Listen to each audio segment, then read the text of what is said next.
Ever get an answer back from an AI that's just generic, not as helpful as you were hoping for? There's a reason that happens, and there's a really simple fix. Hi, my name is Steve, and welcome to another episode of Figuring Out AI with Steve. So, there's something a lot of people don't understand about AI assistants like ChatGPT. When you type into it, by default, its primary function is to serve as a helpful assistant to you. It is able to know a little or a lot about a lot of different things, like a generalist. A lot of the time, that's perfectly fine. But here's what I want to show you today. You can actually tell the AI to be someone, to act like someone, like, for example, to act as if they have a particular profession, a specific kind of expert in something. And when you do, you can get noticeably better results. For an analogy, think of it like walking into a crowded room. If you call out, "Can someone help me?" you get whoever happens to be standing closest to you and who is in the mood to help out a random stranger begging for help. But if you ask instead something like, "Is there a teacher in here?" now you may get the right person for the job. So let me show you what I mean by giving you a demonstration of ChatGPT and how it works. I come from a learning and development background, so I'm going to ask it for assistance with something that I have a little bit of familiarity with, creating a lesson plan.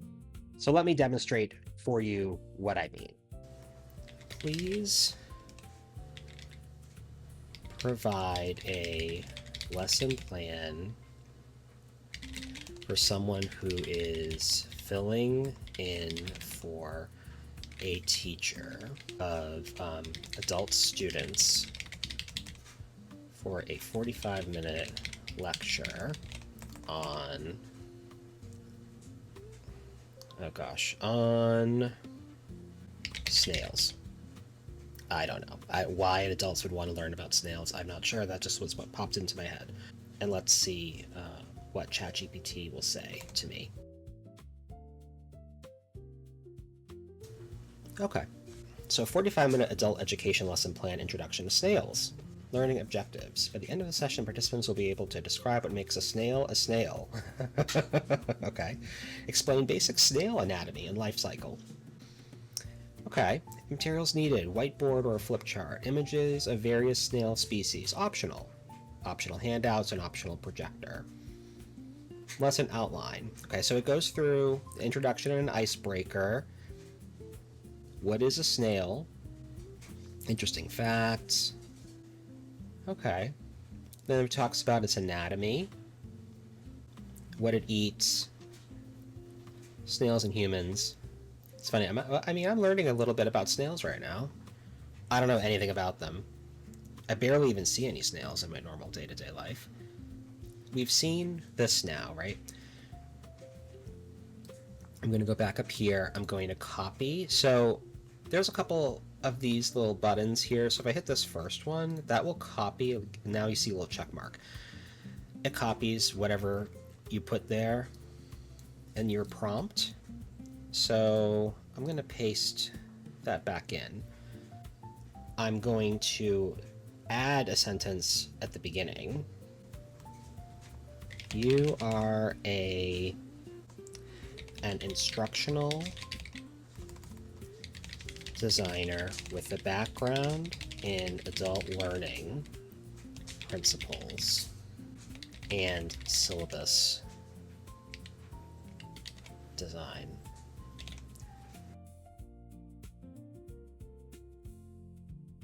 So notice that it pushes the lifelong learning more. I made it clear, I did say it was adult students before, but a problem I was hoping it would correct is that the general flow reads a lot like science class in high school. And I wanted to make it clear that this was something for adult learners. Instructor notes, this lesson is designed for a substitute instructor who may not have specialized knowledge of biology. So that's another thing. I said it was a substitute instructor, and there was no special note about that before. Recognizing common misconceptions is now listed as an outcome, which I don't think it was before. Everything else is very similar. Now for materials, it says a whiteboard, and they added markers. I don't think the other one listed that. An actual snail shell for demonstration was added here, which I think, yeah, if you had that, that would be pretty cool. Oh, and interesting that it actually lists an agenda right up front instead of it all being just within. And this is really good for someone who is an instructional designer. So I can tell that this looks a lot better. I also like that not only in this facilitator prompt, and for anyone who has facilitated, this is actually really helpful. So to not only include examples of things you could ask the learners, the students, but in addition, offering some common answers that people may provide. Okay, so I'm kind of gonna scroll a bit. If humanity adopted one characteristic of a snail, what would it be and why? That's interesting. I can say, as someone with a learning and development background, the second one is a lot better. So as a reminder, we had this initial prompt, and it looks passable. But then if I add that you are an instructional designer, so this is giving it a role, right? With a background in adult learning principles and syllabus design. It spells a lot more things out. Things are done differently, and it's done more from the point of view that the person delivering this is probably not going to be an expert on the topic. If you assign it a role, it will give you better results. And if you assign it a role that is doesn't really match, you might get worse results. So I'm actually going to try that out also. Let's see. And I have not tried to do this before. So I'm going to paste the most recent prompt I made. And instead, I'm going to say, you are a 7-year-old child who really wants to impress their audience. Let's see how a 7-year-old child would do this, shall we?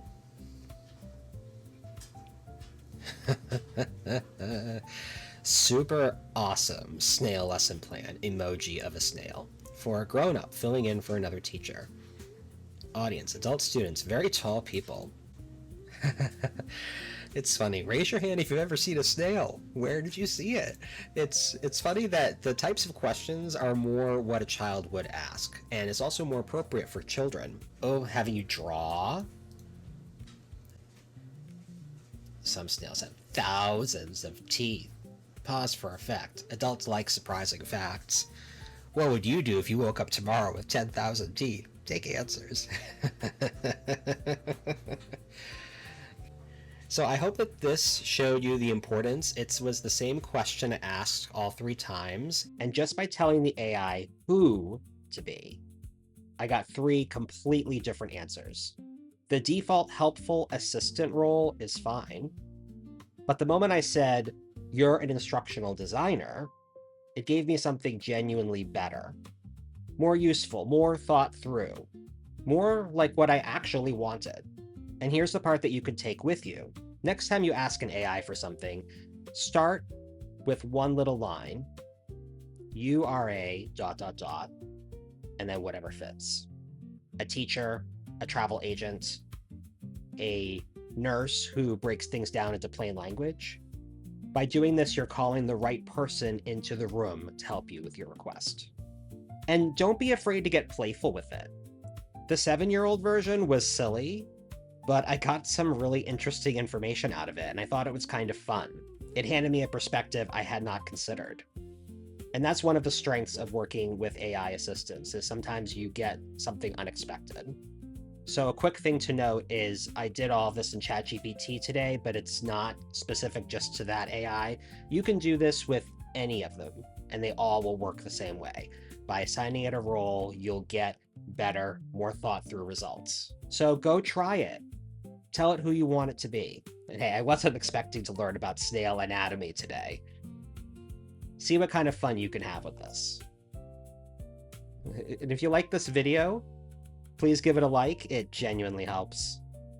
And if you'd like to see more, hit subscribe. And until next time, let's keep figuring out AI together.